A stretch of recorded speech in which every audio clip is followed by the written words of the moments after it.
Hello, everybody. What's up? And welcome to the Unknown podcast. You're here with your host, Tavon Allen, all the way out in Trinidad and Tobago.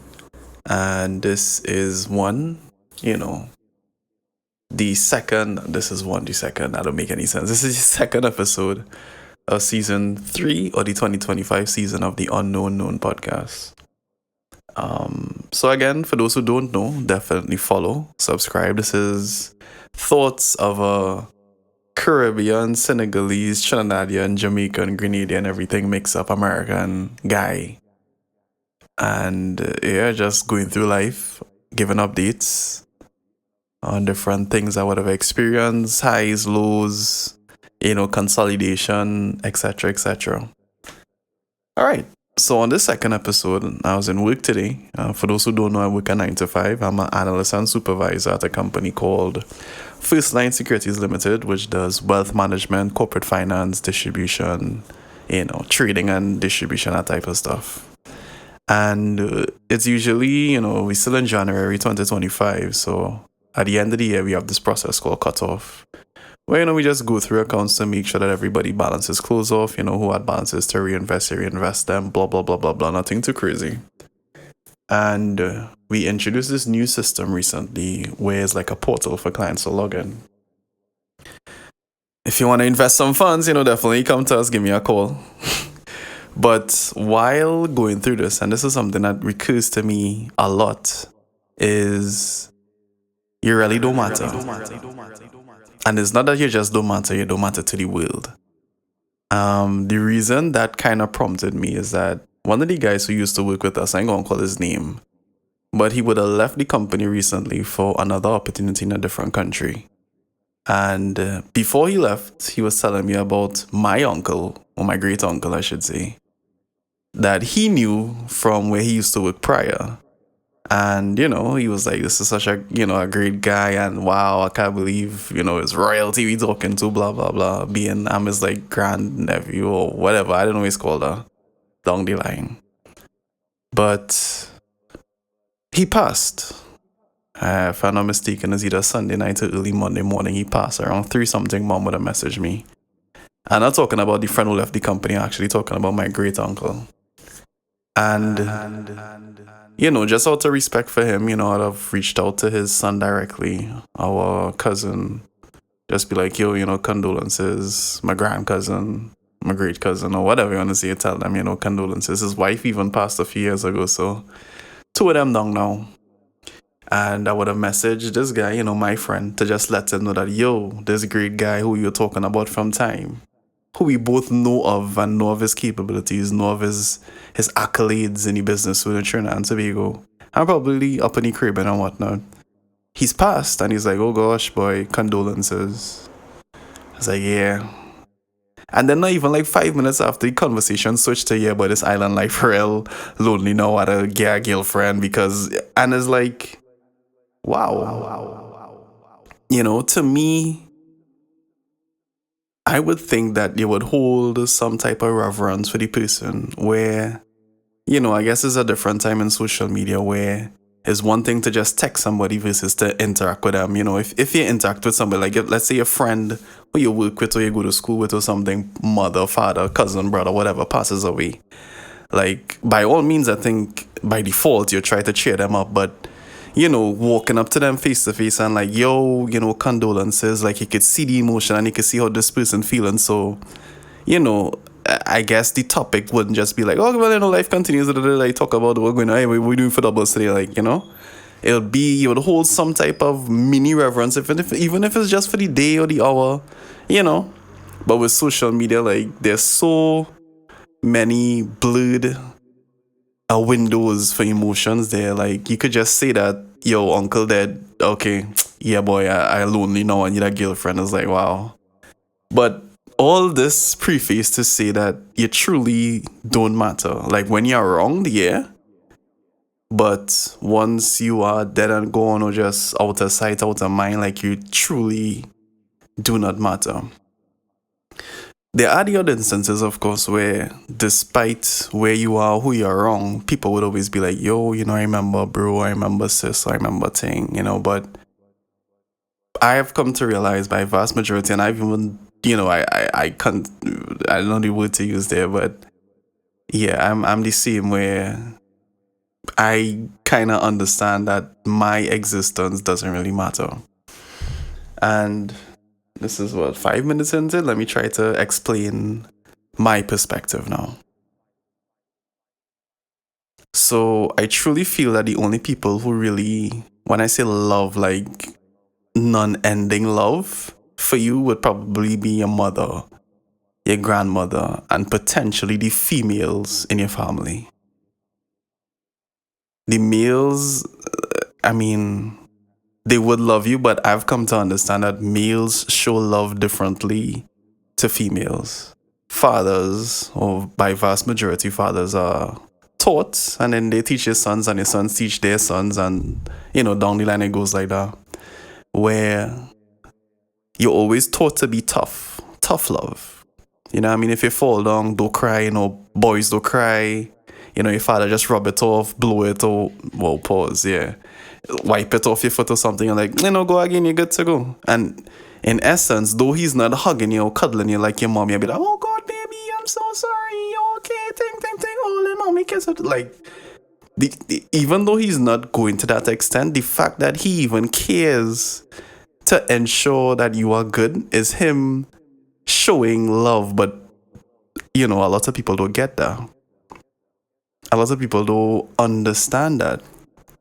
So it's one thing to experience that tough love for years, decades, I'm going to say centuries in some instances, not in mine, right?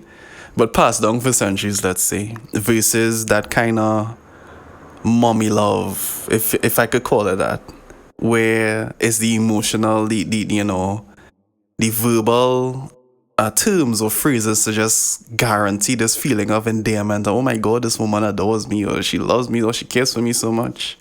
She would hold me a certain way, she would squeeze me, she would look at me, the tonality in her voice would go up to a certain level. You know what I mean? Pause. That's crazy. So that's just crazy. The same time I like talking this, I just got a notification in my headphones that the funeral for the same uncle I'm talking about is like next week Wednesday. So wow, insane. Chain of thought. Anywho's, so yeah, it's one thing to experience the tough love from your parent, from your dad or the male, sorry, versus that not, I wouldn't say true love because both are true love, but your mother's way of depicting or expressing her adornment or endearment of you is very different. So this is why I was saying that only the females, like if you really think about it, only the females already show that type of love, and specifically a mother. And so now the reason I'm saying this is that we have, as we go through life, we meet different people. We have all sorts of different relationships, be it just friends, somebody in high school, somebody in primary school, your little girlfriend in preschool, or in secondary school, then university, you might have a work wife, or don't necessarily even need to be work wife, just somebody that is like, yo, she fire, I like her, whatever. And the truth is, the only constant love there for a lot of people is that of their mother. Meaning, this little girlfriend you had in preschool, you all grew up, you all go to different primary schools or junior schools. She go away, you go your way. Different secondary schools, she goes away, you go your way. Eventually, in this age of social media, you might just bounce up a name or something that looks like this name you might remember from time and be like, hey, what's on your other back? And it's like, hey, you exist, so we know each other exists type of vibe. But throughout all these stages, your mother's love, your grandmother's love, maybe your aunties in some instances, or that is constant. Be it that you have a little girlfriend in primary school that mash up, you have a second or third one in primary school. Then you go to high school, it's the same thing, you get a little girlfriend or go in a different school, your sister school, thing, it work out for a while, then it burn up. Mommy, auntie, granny, females are always constant. And then, of course, from the dad's perspective, assuming that your dad is in your life and your uncles or whoever, they definitely continue to show love, but it's definitely that tough love. And it's not out of spite, but definitely out of son, nephew, bro. Life gets crazy for guys out there. Life gets extremely tough. So, though your mommy and your auntie and your granny showing you this, girly love, if you want to say that for the least, I need you to understand that from a male's perspective, this is how we show love, but at the same time, you need to be tough. You know what I mean? You need to go through this shit hard. Pause. And in addition to that, if you really think of it, in some instances, though your parents are responsible for you, some of them don't even give a shit. You know what I mean? I can't say that for me. That's not my experience, but I've heard of and, so I could only give from the empirical, which is my experience. All right. The other part of it is you pretty much have to figure out this life for yourself. As I get older, I'm 32 now. I'm gonna be 33 this year. The older I get is the more I realize that mommy, daddy, and whoever else was around, we just keep it to mommy and daddy for now. They were doing the absolute best they could. You know what I mean? Mommy's mommy and daddy's mommy and daddy's daddy and mommy's daddy. They all had to figure it out. Of course, there would be, all the help, if you want to call it that, over the years, or the advice is the better term over the years from different people of, you shouldn't do this. Let them learn how to tie their shoes themselves, and you should be showing your daughter how to cook and how to sew and rate it, and everybody gives the advice, but the baseline remains when they disappear, when these voices all over the place disappear. It's still mommy and daddy to figure it out, be it there or absent. You know what I mean? And the reason I'm saying this is when you become of age of your mother and father, or close to, your 20s, 22, 23, 24, even 18, 19, some people mature earlier than some others, you now have to basically figure out this life for yourself. And when I say figure out this life, I literally mean figuring it out.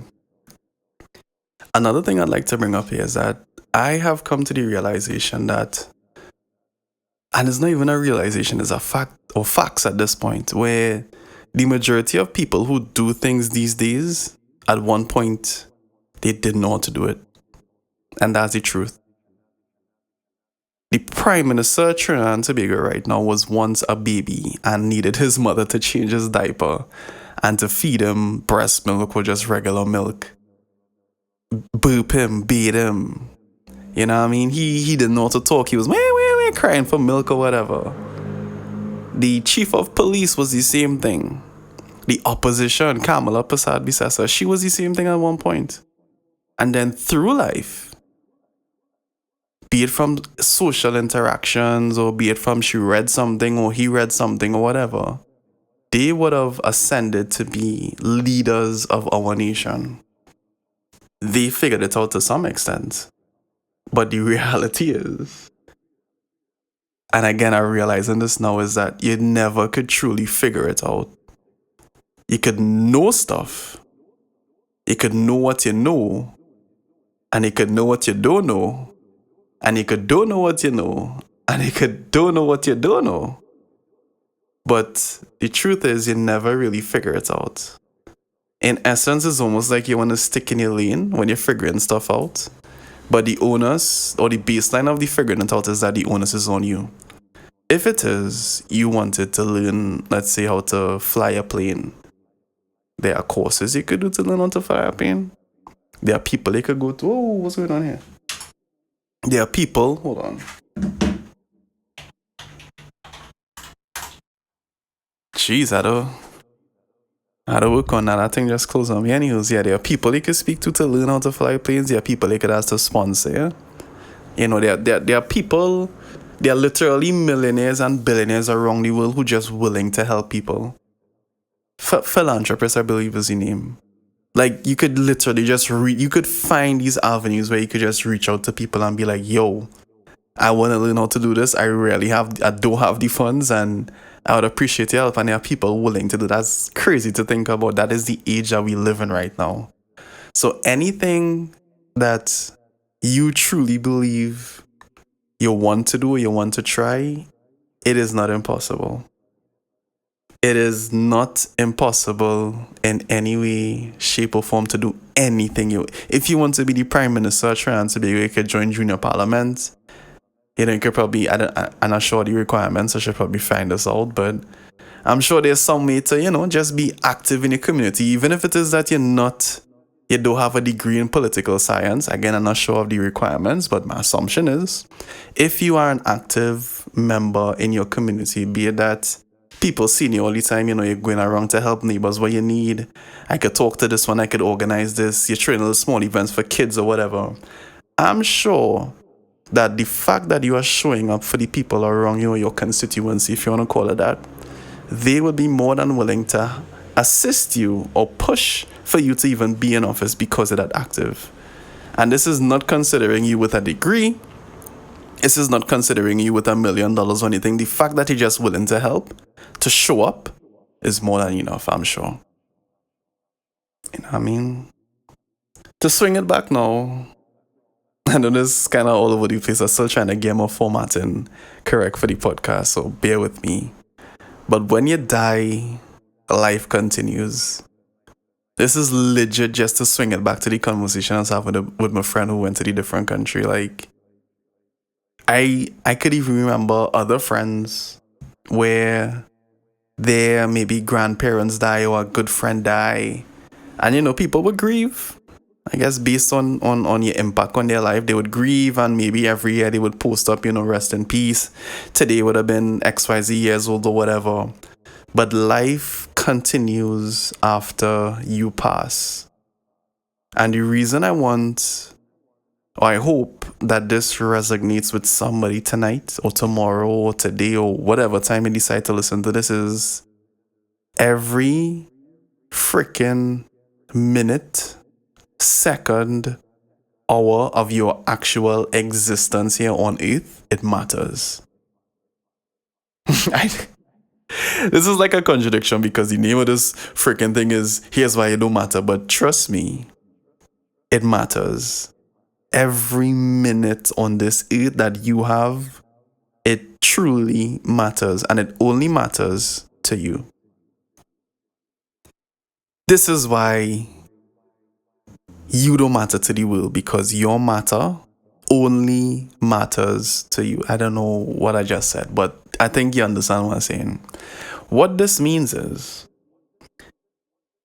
if you decide, and let me just say this before I continue. The basis of this conversation is, peace within yourself, mental peace, emotional peace.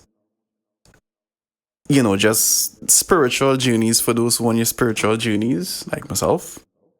And just to me, the most important, inner peace and understanding, just peace. Every day that you exist, you have the opportunity to become anybody you want to be. That's a fact.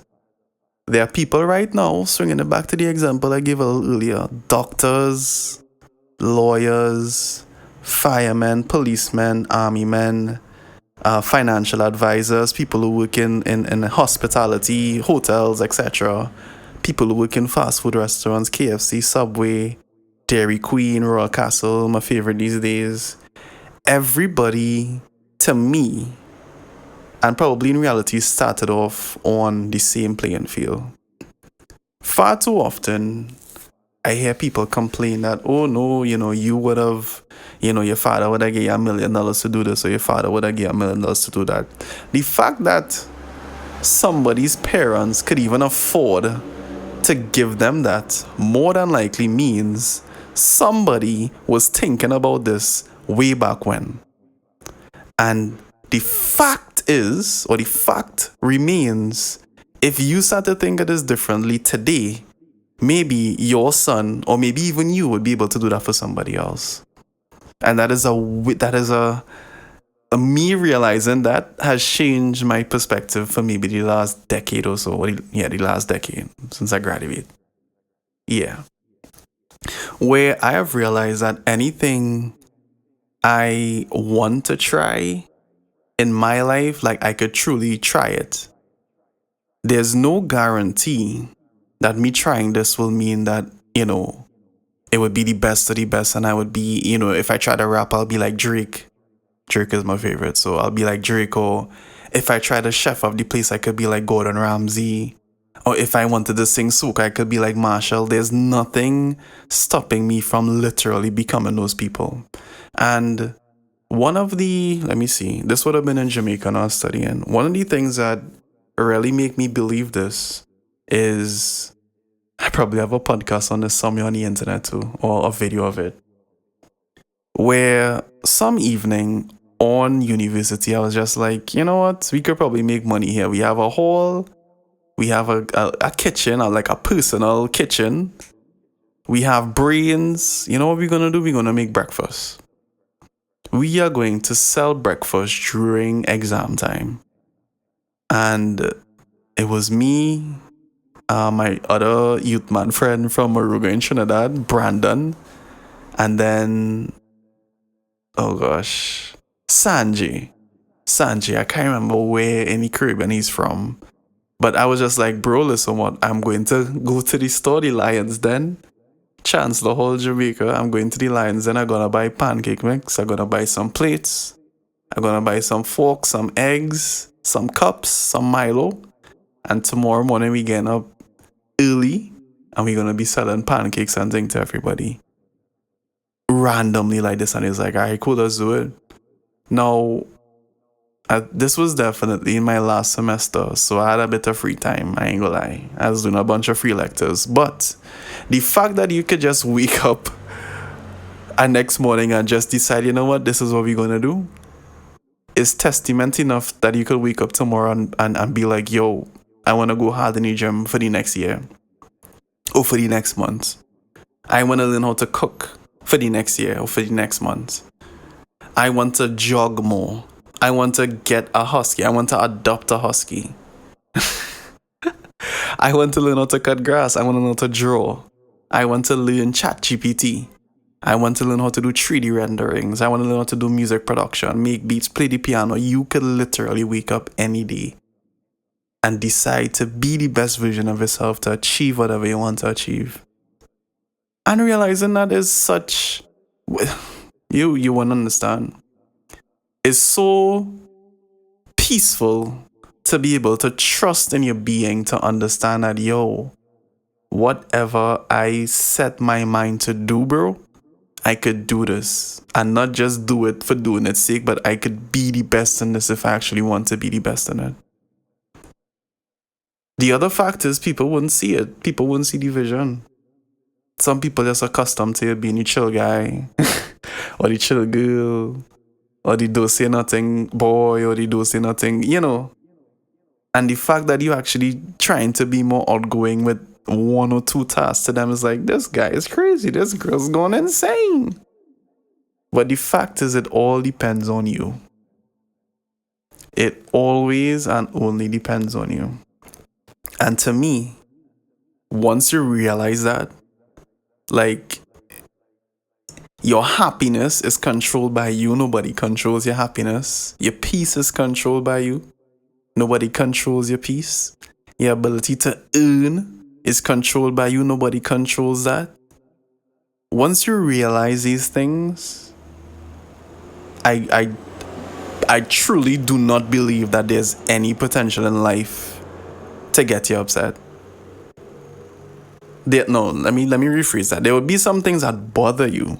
But get you upset to the points where you're rah-rah and you're screaming, and that doesn't happen. Everything, once you realize that, you approach it with a different level of alacrity and peace. I hope I say alacrity right, or a clarity.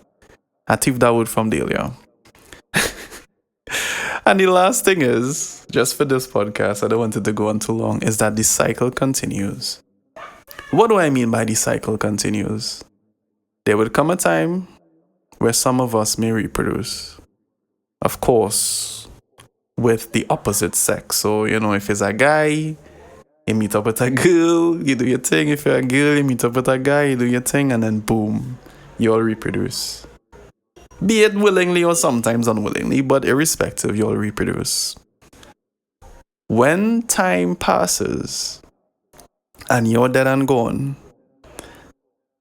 there may be somebody else, be it in Trinidad, be it in Jamaica, be it in Tobago, be it Anguilla, be it Senegal, be it Ethiopia, be it Nigeria, be it the United Kingdom, Solihull, be it Asia, Japan, South America, Brazil, Venezuela, Canada, Alaska, Guam, Ukraine, Russia, be it anywhere in the world that would literally be doing the same thing, almost a carbon copy of what you're doing right now. I am certain that there was somebody maybe last year or 2 years ago, a decade ago, a century ago, would have literally been in their room, be it their home studio, bedroom, or whatever it is, with a microphone, feeding into some form of audio interface, digital or analog, let me say analog, and broadcasting a message of motivation to people all over the world. All I am certain, and the fact is, when I am dead and gone, somebody will be doing the same thing. You know what I mean? There will still be people who lousy.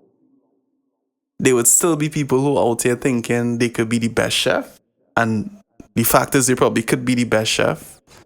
There'd still be people out here who thinking, oh my God, I can't do this. Despite the fact that despite the fact of them getting motivated day in and day out by the people and the players around there, their family, everybody, they would just die thinking, I wanted to do this and I wanted to do that. And the fact is, bro, you could do this. If you don't do it, the cycle literally continues. Somebody else will do it. So my intention is to be the best version, or continue to grow to be the best version of myself. As I said in the Maiden podcast, I could never be the same person I am today, yesterday, and think that I'm doing it. That's facts. The fact that I'm even recording this right now, and I know this is going to launch on Tuesday next week, is motivation to me, because 6 years ago, 8 years ago, when I actually started this, I wasn't this motivated. And to think, using the same example, 6 years ago, I would have been doing this exact thing, only a different room. This exact thing, but now I'm doing it again. I'm refreshed, I'm more motivated, and yeah, I'm happy. I am happy beyond measure. And that happiness is solely, what is random fly doing it? This happiness that I'm experiencing right now is not due to any female interaction, to any male interaction, to the amount of money in my bank account, to the fact that I'm able to do music and drive my van and all that kind of cool stuff. The fact that I'm able to purchase a house, like, I know I'm saying it and it sounds like a bragging, but no. The feeling that I'm feeling right now is just wishfulness and willingness to continue in life. And I don't know why, I just feel it in my spirit that there's so much more to achieve. And I want you to know the same thing for yourself. If it's never clicked for you before, understand that Tevon Allen in Trinidad wants you to know that you are worthy. You are more than capable of doing anything you put your mind to. It might take some time, but know at the end of the day, nobody could force you to be the best version of yourself. Nobody could do that. Understand that you'd have disagreements. Understand that people have different upbringings, different backgrounds, but irrespective of that, understand that you are capable to achieve anything you want in any position you put yourself in. If you wanted to be the CEO of the company, you need to do the research to figure out what does it take to be the CEO. If you wanted to be the chief of security, you need to figure out what does it take to be the chief of security. If you want to be the head chef, you need to figure out what does it take to be the head chef. Is it that I need to just work a few extra hours? Is it that I just need to figure out this little oomph in this dish to make it taste different from what everybody's accustomed to? Like, sometimes it's be so simple to just take you to the next level. And the only thing that ever stops it is us just chilling. So we had to stop now. We really do.